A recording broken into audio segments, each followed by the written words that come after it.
உண்மையிலே வாக்குத்தத்தம் நிறைவேறுவது நமக்கு எவ்வளவு சேலஞ்சா இருக்கும், நிறைவேற்றுறது அவருக்கு அவ்வளவு சேலஞ்ச். அவர் யார் அப்படின்னா பாவிகளுக்கு விலகினவர்.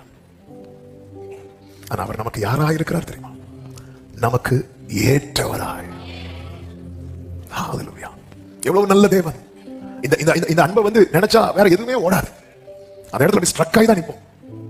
அவர் பிராமிஸ் பண்றாரு, நான் உன்னை விலக மாட்டேன். அவர் பிராமிஸ் பண்றாரு, நான் உன் கையை பிடிச்சிருக்கிறேன். அவர் பிராமிஸ் பண்றாரு, நான் உன் கூடவே இருக்கிறேன். எப்படிப்பா? உண்மையிலே அந்த அன்பு வந்து அவர் அன்புல உருகி கருணையாகிறார், கருணையில உருகி இரக்கமாக, இப்படி சொல்லிட்டே போலாம். ஆண்டவருடைய அன்பு உருகி உருகி உருகி உருகி உருகி எவ்வளவு பெரிய அன்பு, எவ்வளவாய் அன்பு கூர்ந்தார், எவ்வளவாய் அன்பு கூர்ந்தார். இந்த அன்புதான் பவுல் சொல்றாரு, என்ன நெருக்கி ஏவது, என்ன நெருக்கி ஏவுகிறது. உங்களை போல யாருமே இல்லை ஆண்டவரே. உங்களை தவிர எனக்கு வேற ஆசிரியம், எனக்கு வேற அடைக்கலம் இல்லை. உங்ககிட்ட மட்டும் நான் சார்ந்து கொள்ளுகிறேன். நீங்க தான் எனக்கு எல்லாம். அவர் பாவிகளுக்கு விலகினவர், ஆனாலும் இந்த பாவியை தேடி வந்தார். தீமையை பார்க்க மாட்டாத சுத்த கண்ணு நம்மை நோக்கி பார்த்தார்.